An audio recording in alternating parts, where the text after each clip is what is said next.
Hello everyone. आज के इस वीडियो में हम लोग देखने वाले हैं क्लास 9 इंग्लिश चैप्टर आप सभी का 5 है इको एंड नर्सिसस। ठीक है, जो आप सभी का अध्याय यहाँ पर 5 में है इको एंड नर्सिसस। इस अध्याय में जितना भी क्वेश्चन है सारे क्वेश्चन का उत्तर आप सभी को इस वीडियो में मिलने वाला है। सो आप लोग चैनल पर पहली बार आए हैं तो चैनल को सब्सक्राइब करके वीडियो को लाइक कर लीजिएगा। चलिए हम लोग देखते हैं।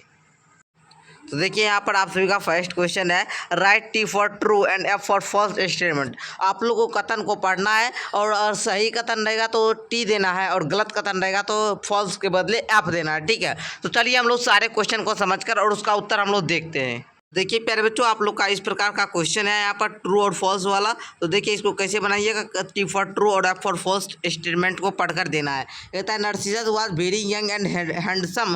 कहता है नरसिसस बहुत युवा और सुंदर था, तो ये बिल्कुल सही है, टी देना है आप लोग को। कहता है नरसिसस वाज फिशिंग, मतलब नरसिसस जो था वह मछली पकड़ने के लिए गया था, तो ये गलत है, एफ देना है। कहता है इको हैड डिटेनेड गॉडेस हीरा, तो हेरा मतलब कहता है इको ने देवी हेरा को बंदी बना लिया था, तो ये सही है, तो आपको ट्रू देना है। कहता है हेरा कर्ज इको, हेरा ने इको को श्राप दिया, ये भी सही है कि अब तुम जो है ज़्यादा बोलबे नहीं करोगी। ठीक है, तो आगे देख लीजिए। कहता है Echo did not want to speak to Narcissus. कहता है इको नरसिसस से बात नहीं करना चाहता था, तो ये गलत है, तो ये एफ हो जाएगा। उसके बाद आगे देख लीजिए। कहता है study the lesson and carefully complete this sentence है। ठीक है, आप लोग को सेंटेंस को पूरा पढ़ना है। ठीक है, पाठ को आप लोग को पहले केयरफुली यानी कि ध्यानपूर्वक पढ़ना है, उसके बाद आप लोग को वाक्य को पूरा करना है। ठीक है, कहता है the dash was so embarrassed and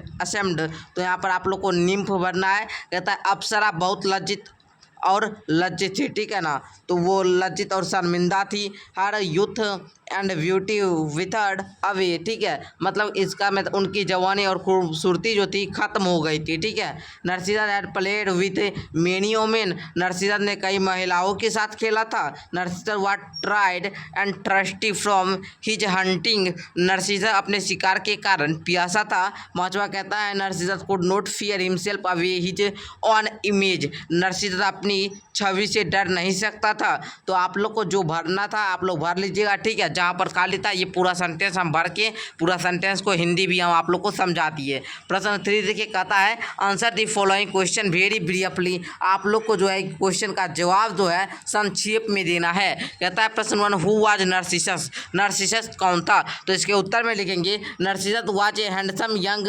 Prince, Narcissus एक सुंदर युवा राजकुमार था। आगे है क्वेश्चन 2 हु वाज इको, भाई इको कौन थी, तो आप लोग लिखेंगे Echo was a nymph, Echo एक अप्सरा थी। She was a great creator, ठीक है, ग्रेट उसका जो कैरेक्टर, ठीक है, character and could talk to anybody on any subject at many time, any time. ठीक है, कहता है इको जो थी एक सुंदर अप्सरा थी। ठीक है, एक अप्सरा थी, वह एक महान चरित्रवान थी और किसी भी समय, ठीक है ना, किसी भी समय किसी से भी विषय, किसी भी समय किसी भी विषय पर वो बात कर सकती थी। आगे देख लीजिए प्रश्न 3 है what did Echo do with any passerby. ठीक है, कहता है इको ने किसी राहगीर के साथ क्या किया, तो इसके उत्तर में लिखेंगे Echo would stop any passerby any time and talk to him any subject. कहता है इको ने किसी भी राहगीर को कभी भी रोकेगा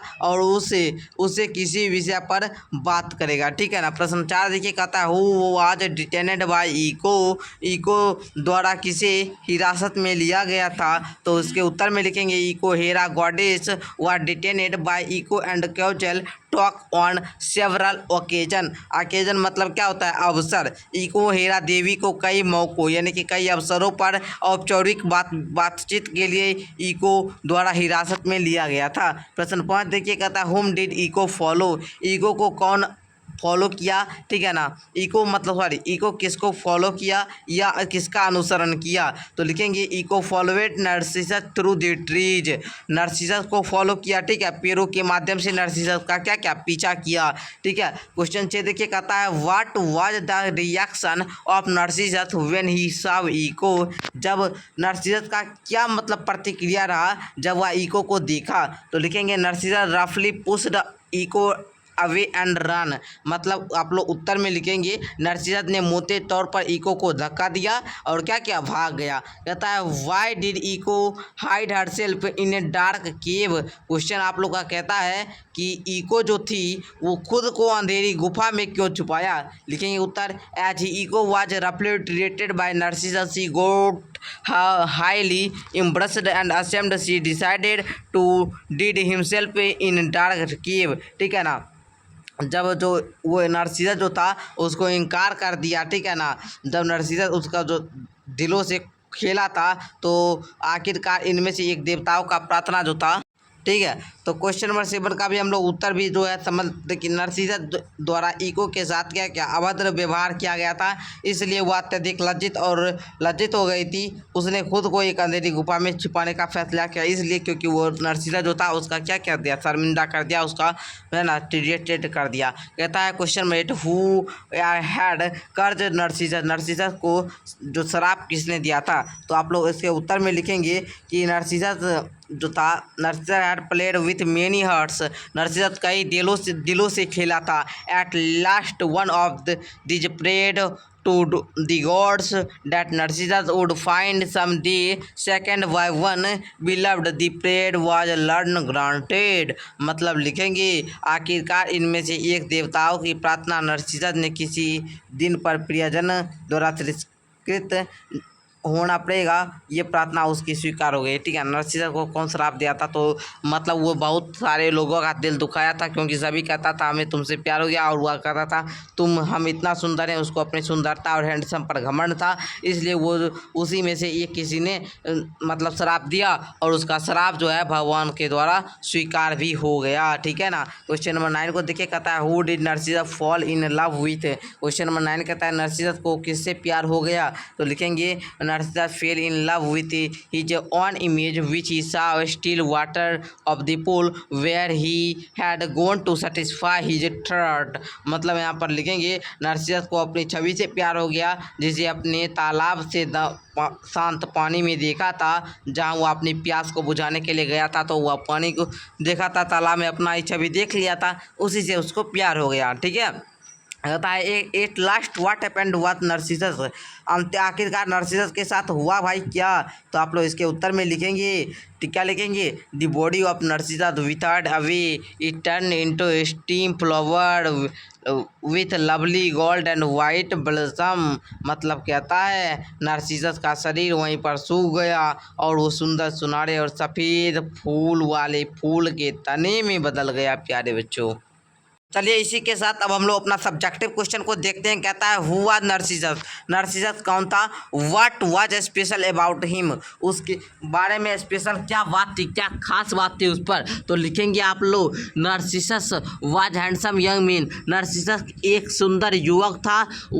दी स्पेशलिस्ट अबाउट हिम, उसके बारे में जो खासियत की उसकी, वो आप लोग क्या लिखेंगे, ज़रा गौर से सुनिएगा। Him was the everybody who saw him fell in love with him immediately। मतलब कहता है उनकी खासियत जो थी, जो भी उन्हें देखता था तुरंत उसका दीवाना हो जाता था। क्वेश्चन 2 है who was eco who cursed him and why was he the curse। मतलब कहता है इको कौन था, उसे श्राप किसने और क्यों दिया, श्राप पाई क्या था। लिखेंगे eco was a nymph, eco एक अप्सरा थी। the specialist about her was that he could talk anybody to on any subject at any time. मतलब उसकी खासियत यह थी कि भाई वह किसी से भी किसी भी विषय में किसी समय भी बात कर सकता था। ठीक है ना। Once she engaged the goddess in some cause talk Hera watch at time about make love with Zeus. मतलब आप लोग को ये क्वेश्चन का जो आंसर कह रहा है कि एक बार जो है वह हीरा गॉडेस हीरा जो थी उसको परेशान किया था, देवी हीरा को परेशान किया था, की थी कौन, इको। तो उसी के कारण अप्सरा को श्राप दिया गया था, किसके द्वारा, तो देवी के द्वारा, कि तुम जो है अब किसी की बातों को जो अंतिम शब्द होगा उसके अलावा तुम कुछ भी बोल ही नहीं सकते। जैसे हम आज तुमको कुछ कहे तो तुम हमारी अंतिम बातों को ही किसी को बोलोगे, ठीक है ना। तो यही बात कहता है। क्वेश्चन नंबर 3 को देखिए, कहता है वो डिड इको फॉलो नर्सिसस, कहता है why did Echo follow Narcissus, why was eager to talk him. मतलब कहता है इको नर्सिसस को फॉलो क्यों करती थी, पीछा क्यों करती थी, ठीक है ना, उसका पीछा क्यों करती थी, ईगर को उसे एक बात क्या करती थी, मतलब उसको क्या बात करनी थी, ठीक है ना। तो देखिए उत्तर में लिखेंगे Echo wanted to see the beauty of Narcissus and so she followed him through the trees. Echo followed Narcissus but because he wanted to have him near. मतलब क्वेश्चन का आंसर में कहता है इको नर्सिसस की सुंदरता देखना चाहती थी, इसलिए वह पेरू के पीछा करती थी। इको ने नर्सिसस का पीछा किया क्योंकि उसे वह रखना चाहते थे, ठीक है। इस प्रकार आप लोग उत्तर लिख लीजिएगा। कहता है describe what happened during the meeting of Echo and Narcissus. कहता है तो ये बताए कि इको और नर्सिसस की मुलाकात के दौरान क्या हुआ था। लिखेंगे Echo came out hiding place approach Narcissus but Narcissus pushed her away and ran back. He said I would die before I would have you near me. Eco replied firmly. I would have you near me. Eco replied firmly.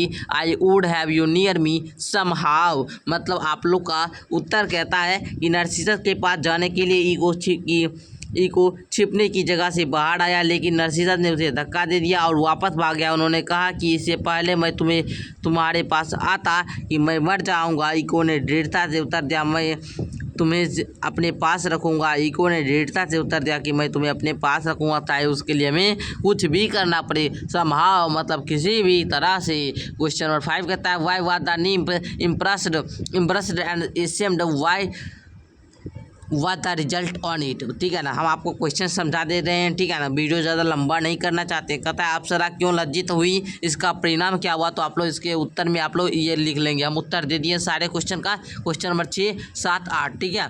तो question number 6 का उत्तर में ये लिख लीजिए। Question आप लोग का जो 6 नंबर कहता है who prayed to god against Narcissus why did she pray was it granted. Question हम समझा देते हैं। कहता है कि नर्सिसस के विरुद्ध देवताओं से किसने प्रार्थना की, क्या प्रार्थना की, क्या यह मंजूर किया गया, ठीक है। उसी प्रकार क्वेश्चन नंबर 7 जो आप लोग का कहता है जब नर्सिसस अपनी प्यास बुझाने के लिए तालाब पर गया तो उसके साथ क्या हुआ, ठीक है। क्वेश्चन नंबर 8 कहता है what feeling you have when you see your reflection in a mirror. मतलब कहता है जब आप दर्पण में अपना प्रतिबिंब देखते हैं तो आपकी क्या अनुभूति होती है। तो प्यारे बच्चों इसी प्रकार आप लोग सारे क्वेश्चन का आंसर लिख लीजिएगा, ठीक है। आगे आप लोग का थोड़ा कोरेक्ट इनकोरेक्ट है तो उसको भी हम थोड़ा समझा देते हैं। तो देख लीजिए प्यारे बच्चों, कहता है आप लोग का इनकोरेक्ट सब दिया, इसको कोरेक्ट करके हमें आप दे दिए। आप लोग लिख लीजिएगा इसका, इसमें आप लोग को कोई प्रॉब्लम भी नहीं होगा, ठीक है ना। तो यहाँ पर आप लोग इसी प्रकार सारा का भर लीजिएगा। फिर हम लोग अगले वीडियो में मिलेंगे, तब तक के लिए धन्यवाद। आज के लिए इतना ही। वीडियो पसंद आया तो लाइक और अपने 9th क्लास की तैयारी करने के लिए हमारे चैनल को सब्सक्राइब करके, ताकि आप लोग को प्ले लिस्ट वाला सेक्शन में ऑल सब्जेक्ट का ठीक है, ऑल चैप्टर का, ठीक है ना, पूरा क्वेश्चन आंसर के साथ डाला हुआ है वीडियो, तो जाकर देख सकते हैं आप लोग।